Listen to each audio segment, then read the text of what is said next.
Et c'est l'heure du journal des médias de Julien Pichenet. Et on commence avec les audiences. Et en général, le mercredi, c'est le téléfilm de France 2 qui arrive en tête. Est-ce que c'était encore le cas hier soir, Julien ? Oui, France 2 a même encore plus cartonné que d'habitude, cette fois avec la série Disparition inquiétante qui a rempli la salle. 4 700 000 téléspectateurs. La série Doc sur TF1 était loin derrière, 3 millions derrière avec 1,8 million. Déception pour Top Chef en légère baisse, 1,8 million aussi, c'est 200 000 de moins que la semaine dernière. Et puis on avait hier la première quotidienne de Secret Story à 17h30 sur TF1. Eh bien on était juste en dessous du million, 992 000 téléspectateurs, 10,8% du public, 24% des ménagères. Il y a une grosse concurrence à cette heure-ci. TF1 était loin derrière, tout le monde a son mot à dire sur France 2. Loin derrière, Question pour un champion sur France 3, mais devant M6 et le juste prix qui était à 633 000 hier. 992 000 donc pour info, Thomas, TF1 17h30 avec les familles XXL à cette heure-ci et autour du million. On était donc dans la moyenne habituelle de la chaîne. Et puis c'est vrai que la stratégie de TF1 autour de Secret Story se joue également sur les réseaux sociaux et là c'est vrai que c'est une résonance importante. Europe 1, le journal des médias. Et puis France Télévisions a présenté hier la 3e saison de Drag Race France. Elle aura lieu plus tôt que d'habitude cette année. Oui, parce qu'avec les Jeux Olympiques, ce concours de drag queen qui avait été très commenté sur les réseaux sociaux en 2022 et 2023 devra se terminer avant la fin du mois de juillet, au lieu de fin août. Nous n'avons pas encore les dates précises, mais Drag Race France pourrait donc commencer courant mai, soit 1 mois et demi plus tôt que d'habitude. Par ailleurs, on a appris hier que Jennifer devrait faire une apparition dans le programme en guest star. On sait aussi que comme l'an dernier, la finale sera enregistrée en public à Paris au Grand Rex et que le programme sera de nouveau diffusé le vendredi sur France.tv/ et sur France 2 en deuxième partie de soirée aux alentours de 23h. La chef des divertissements sur France Télévisions, Alexandra Redamiel, l'assure. Une fois de plus, le programme ne passera pas inaperçu cet été, comme elle le dit au micro européen d'Alexandre Mar. Il faut s'attendre à des surprises parce que c'est ça en fait Drag Race. Drag Race France, c'est une envie de création et de se réinventer comme l'art du drag. L'art du drag en fait c'est renaître, se réinventer, c'est recréer. Et finalement c'est ce que la création et les producteurs et nous diffuseurs essayons on se challenge comme ça en tout cas pour cette émission. La directrice des divertissements sur France Télévisions au sujet de Drag Race France, dont la saison 3 devrait commencer dans le courant du mois de mai. On en reparlera. Et puis encore une figure du groupe Altis qui quitte le navire. Nicolas Poincaré va ajouter son nom à la liste des départs enregistrés ces derniers mois. Pour rappel, la liste compte déjà les noms d'Aurélie Caz, de Bruce Toussaint ou encore Laurent Ruquier qui n'y a fait qu'un petit tour. Nicolas Poincaré, 62 ans, était chroniqueur sur RMC depuis 5 ans. Il animait une émission sur BFM Business depuis l'an dernier. Il va rejoindre la boîte de production de David Pujadas, Particule. Nicolas Poincaré, ancienne voix d'Europe 1 d'ailleurs, fera désormais essentiellement du reportage. Et puis c'est l'application qui faisait cauchemarder de nombreux parents et que les autorités européennes voulaient voir disparaître à tout prix. À peine arrivé en France, TikTok Lite a été suspendu. TikTok Lite, nouvelle application du géant chinois TikTok qui prévoit de rémunérer ses utilisateurs en fonction du temps passé devant les écrans à regarder des vidéos. En fait, plus on regarde, plus on amasse des pièces virtuelles qui peuvent être échangées ensuite en carte cadeau. Arrivée en France fin mars, cette application n'est plus disponible depuis hier. Le commissaire européen au numérique Thierry Breton avait prévu de prendre des sanctions aujourd'hui, dénonçant des risques graves pour la santé mentale. TikTok a pris les devants en fermant l'appli dès hier dans les pays européens.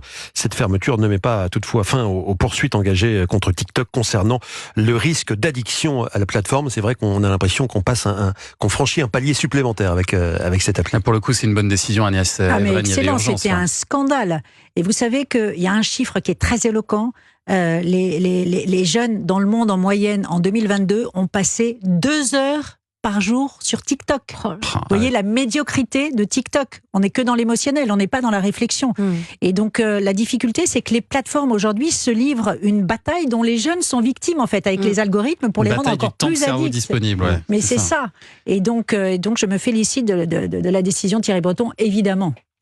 Et puis, on a appris cette semaine les derniers scores de la Presse Magazine. Et le magazine le plus lu de France est... Alors là, Paris Match, non ? Télé Loisirs. C'est un magazine télé, d'accord. Effectivement, je précise qu'il s'agit ici d'audience globale, c'est-à-dire on intègre à la fois le papier et le numérique, et que ça concerne les 6 derniers mois.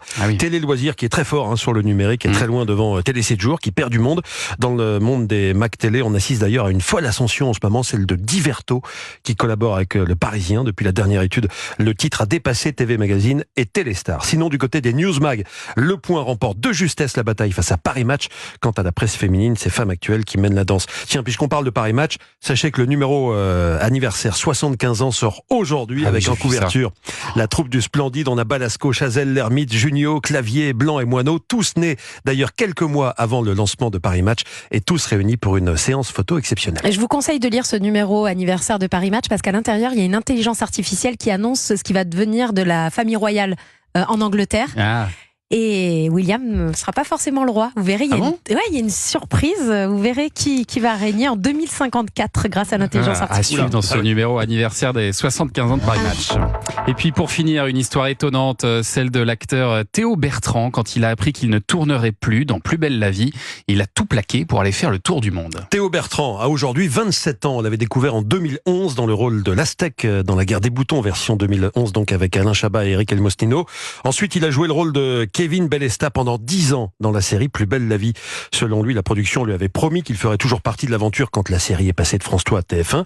Mais finalement, il n'a pas été reconduit. Alors là, ça a été la déprime. Il a décidé d'aller voir ailleurs. Il a quitté son Vercors natal pour aller faire le tour du monde en bateau stop et tout ça sans argent. Il y a quelques jours, il a posté un message sur Instagram pour raconter son histoire, pour expliquer qu'il n'en voulait pas la production de Plus belle la vie.